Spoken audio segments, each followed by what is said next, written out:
Assalamualaikum warahmatullahi wabarakatuh.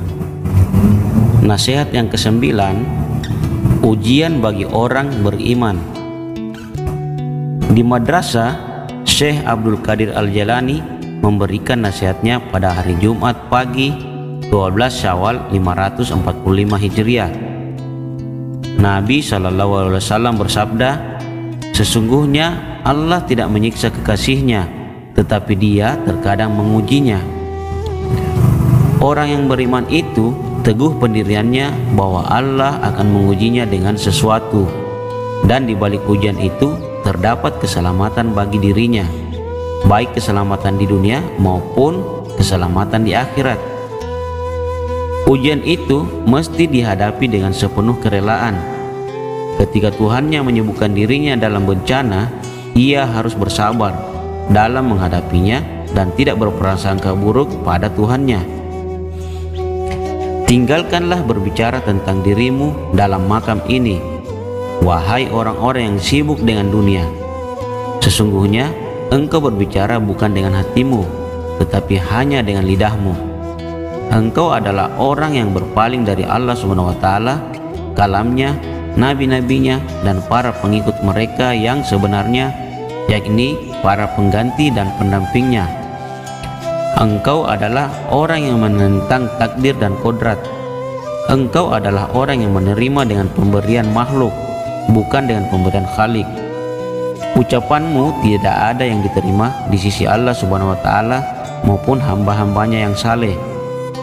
Bertaubatlah engkau dan bersungguh-sungguhlah dalam menerima takdir yang berupa kesenangan atau kesusahan, kemuliaan atau kehinaan, kekayaan atau kemiskinan.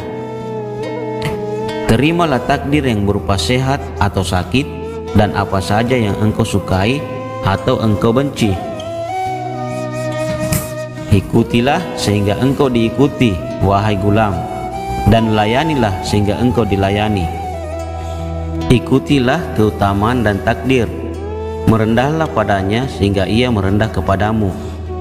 Dengarkanlah kata-kata ini, jika engkau berutang, engkau harus membayar. Amal perbuatanmu adalah pelayanmu. Sesungguhnya Al-Haq Azza wa Jalla membalas yang sedikit dengan balasan yang banyak, dan dia tidak akan menganiaya hambanya. Ketahuilah bahwa orang yang sehat itu tidak akan disebut orang yang sakit, dan orang yang benar tidak akan pernah disebut sebagai orang yang dusta. Jika engkau melayani, wahai gulam, maka engkau akan dilayani. Demikian pula jika engkau menemani, maka engkau akan ditemani. Oleh karena itu, layanilah Al-Haq Azza wa Jalla, dan janganlah engkau sekali-kali berpalingnya dan hanya sibuk melayani raja-raja, karena sesungguhnya mereka tidak dapat memberi manfaat atau bahaya. Pikirkanlah, apakah yang telah diberikan oleh raja-raja itu kepadamu? Mereka tidak dapat memberikan sesuatu yang tidak dibagikan untukmu. Mereka tidak mampu memberimu sesuatu yang tidak ditakdirkan Allah SWT sebagai bagianmu. Jika engkau mengatakan bagian itu datang dari mereka, kafirlah engkau, karena sesungguhnya tidak ada sesuatu pun yang datang dari mereka. Ketahuilah bahwa sesungguhnya tidak ada yang mampu memberi, menahan, memberi manfaat atau bahaya yang dahulu maupun yang akhir kecuali Allah Subhanahu wa Ta'ala. Jika engkau mengatakan bahwa aku mengetahuinya, maka aku akan bertanya kepadamu, mengapa engkau telah mengetahui yang demikian itu, padahal engkau mendahului yang lain atasnya? Celaka, akhiratmu dengan duniamu telah engkau rusak. Ketaatanmu pada Tuhanmu telah engkau rusak, karena engkau menaati nafsu, keinginan, setan, dan makhluk. Engkau telah mengadu kepada selain Dia.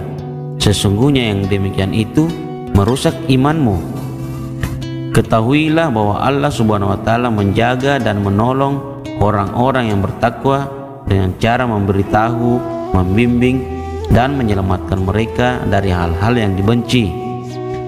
Allah Subhanahu wa Ta'ala memandang hati mereka, dan Dia memberi rezeki dari arah yang tidak disangka-sangka. Allah Subhanahu wa Ta'ala telah berfirman dalam sebagian kitabnya, hendaknya engkau malu kepadaku sebagaimana engkau malu kepada tetanggamu yang baik. Nabi SAW bersabda, ketika hamba menutup pintu-pintunya, menurunkan satir-satirnya, lalu bersembunyi dari makhluk dan bersunyi-sunyi mendurhakai Allah SWT, maka Allah Subhanahu wa Ta'ala berfirman, wahai anak Adam, kamu telah menjadikanku paling sepele di antara yang memandang kepadamu. Demikianlah nasihat yang ke-9 dari Syekh Abdul Qadir Al-Jalani. Semoga bermanfaat.